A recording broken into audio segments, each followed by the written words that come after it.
नालायक बेटा।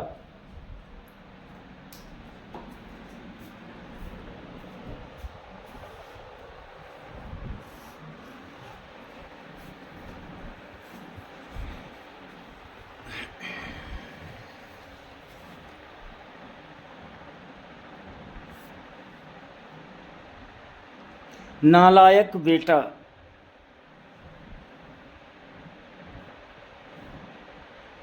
माँ बाप अपने बच्चों से बहुत सी उम्मीदें रखते हैं और अपनी उम्मीदों के अनुरूप अपने बच्चों को शिक्षा देते हैं, लेकिन कई बार कुछ बच्चे अपने माता पिता की सोच की दिशा में अग्रसर होते हैं। नालायक बेटा ऐसे ही एक कहानी है जिसका नाम मोहन था। मोहन स्वभाव से लापरवाह किस्म का लड़का था, इसलिए वो अपने हर काम बिगाड़ लेता था जिसका खामियाजा उसे और उसके माता पिता को भुगतना पड़ता था।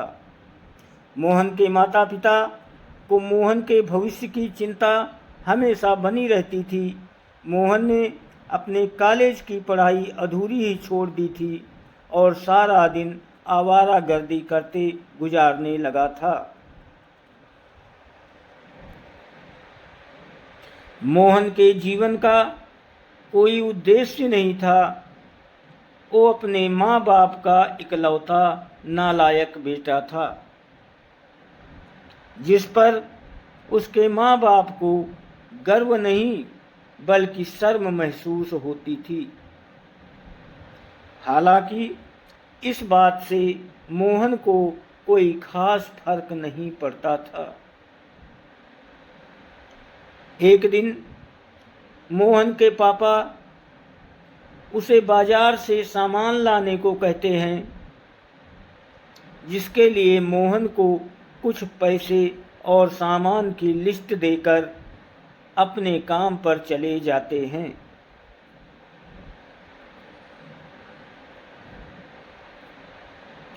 पापा के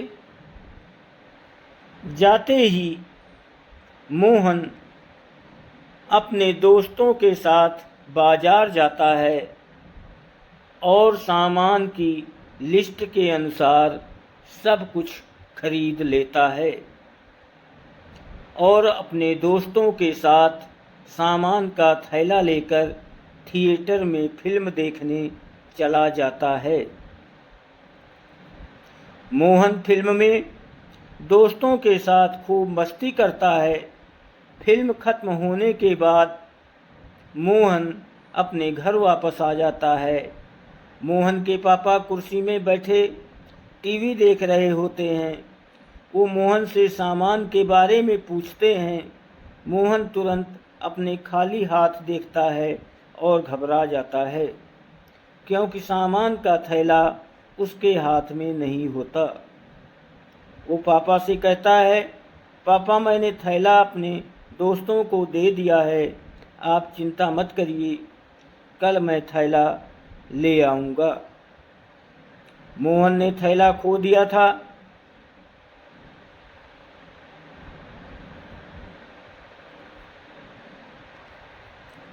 इस बात से उसे रात भर नींद नहीं आती।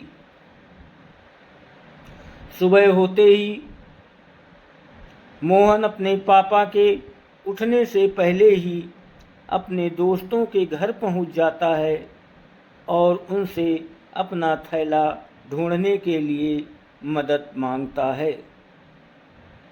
मोहन के सभी दोस्त उसी थिएटर पहुंचते हैं जहां वो फिल्म देखने गए थे।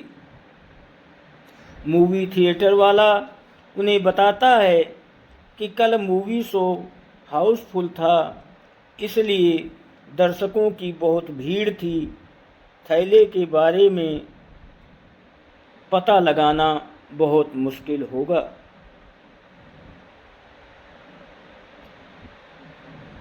मोहन बहुत निराश हो जाता है।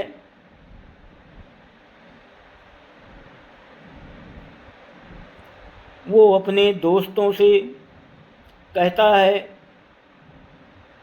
अगर ये सामान नहीं मिला तो मेरे पापा बहुत नाराज होंगे।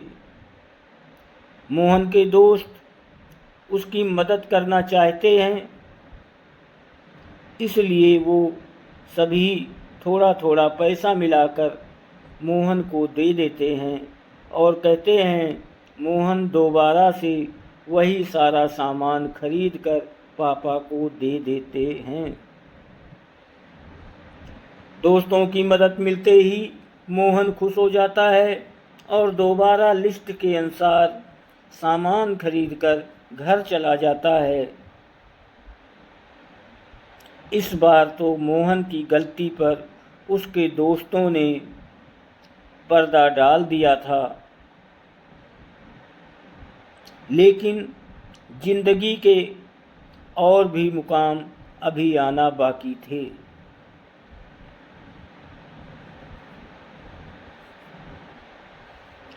मोहन के पिता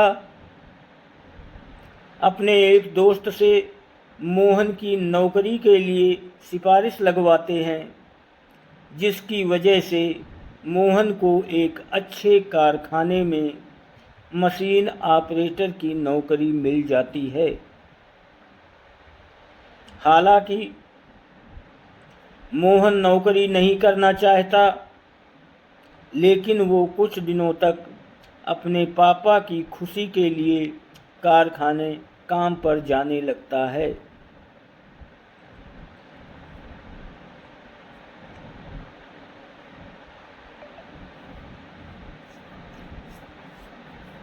मोहन को कारखाने में काम करने में कुछ ही दिनों में आलस आने लगता है और वो अपने काम में लापरवाही करना शुरू कर देता है। एक दिन मोहन की ड्यूटी सुबह 6 बजे से होती है। देर रात तक जागने की वजह से मोहन की नींद पूरी नहीं हो पाती, इसलिए वो कारखाने पहुंचकर कुर्सी में बैठे बैठे काम करता है। उसी समय मोहन के सुपरवाइज़र उसे मशीन और वेस्टेज चैम्बर खोलने को कहते हैं, जिसे एक बटन दबाकर खोला जाता था। मोहन नींद में मशीन को चालू करने का बटन दबा देता है, जिसकी वजह से एक मजदूर का हाथ मशीन के बेल्ट में दबकर टूट जाता है। हादसा होते ही फैक्ट्री में अफरा तफरी मच जाती है। मजदूरों का हुजूम मशीन के आसपास उमड़ पड़ता है। लोगों की चीख पुकार सुनकर मोहन की नींद उड़ जाती है। वो अपनी कुर्सी से उठकर भीड़ के साथ भागने लगता है। तभी मोहन को पता चलता है कि उसकी गलती की वजह से ही मजदूर का हाथ टूटा है।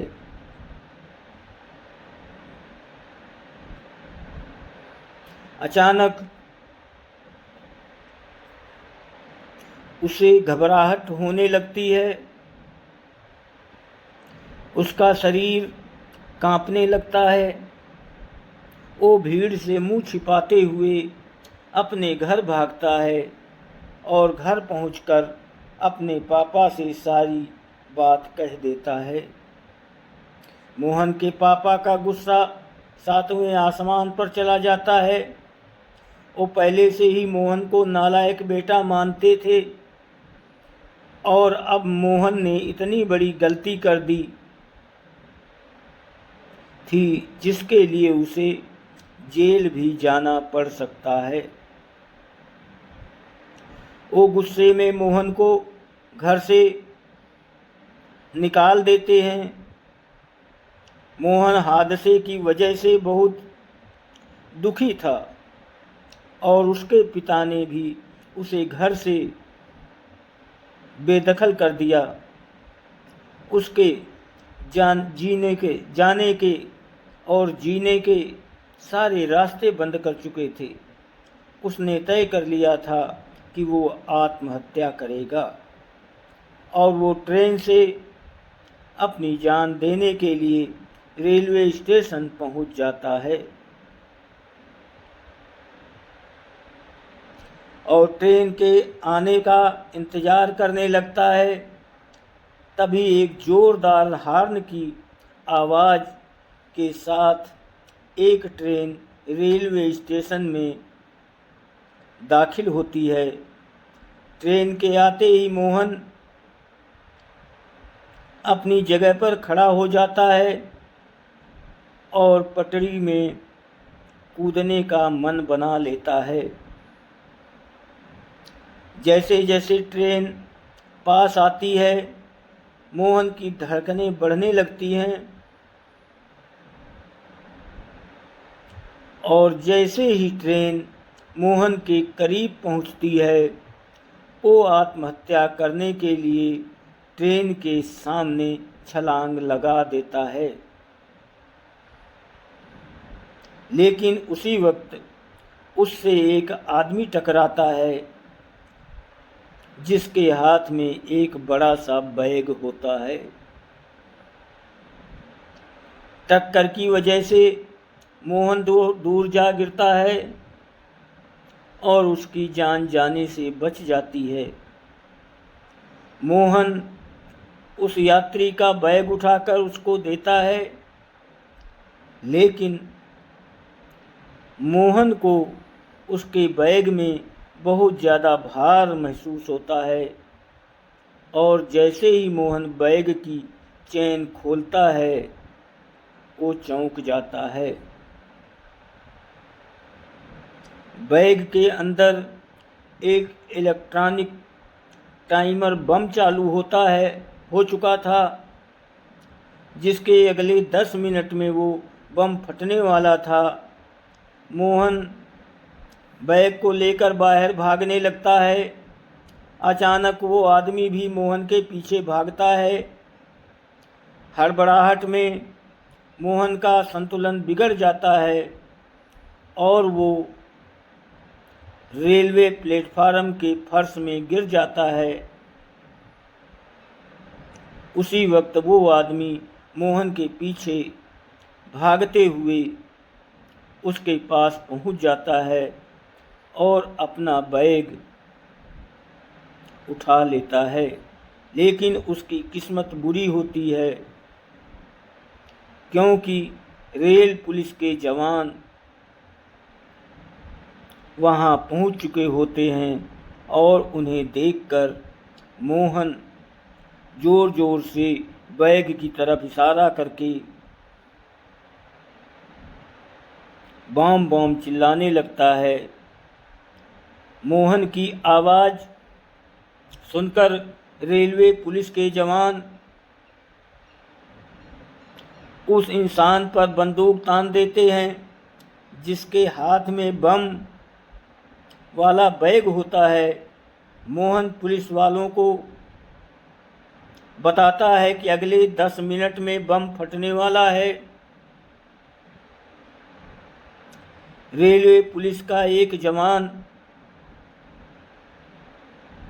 अपनी बहादुरी दिखाते हुए बैग लेकर रेलवे यार्ड की पूरी ताकत से बैग को यात्रियों से दूर फेंक देता है और जोरदार धमाका होता है, जिससे रेलवे यार्ड में खड़ी मालगाड़ी का एक डब्बा क्षतिग्रस्त हो जाता है।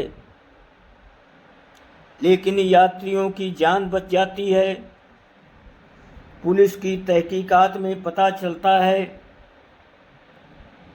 कि वो आदमी आतंकवादी था, जो आतंकी घटना को अंजाम देने के लिए ट्रेन में धमाका करना चाहता था।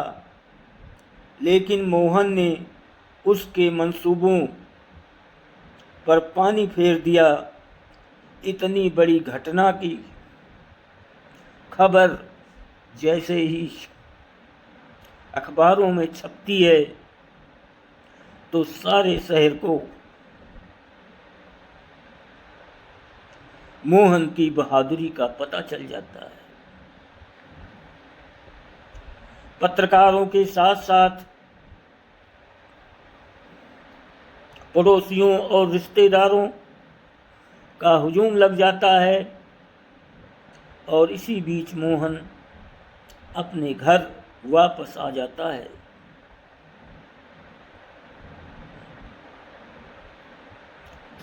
मोहन के पिता अपने बेटे से गले लग जाते हैं।